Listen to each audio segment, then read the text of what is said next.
Ilamiz ikkita mashina farqini ko'rsataman. Buni qaranglardan keyin, buni qaranglar.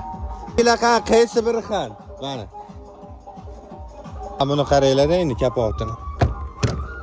Bu elektrichka. Bu xan. Va Sial 07 o'sha 2000 kilometr yuradigan mashina meniki. Yangi almasda oldan DTP bo'lgan. Va motorini qaranglar, 2000 kilometr yuradi. Polni zaryadga, polni benzin bilan. Mana rechayin ahvolini qaranglar. Menga rechayin qo'yib beraveramiz, yuravergan. Xuddi mana shu mashinaga propan qo'ydiryapti. Bunga nima deysizlar endi? Propan. Yetmabdi emish 2000 kilometr yurish kamlik degan. Propan o'rnatib kelib qol, motor taqillab, motordan emas, u gazdan ekan.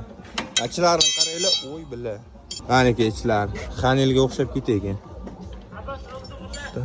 Roldorli hozir. Sidenlari gap yo'q.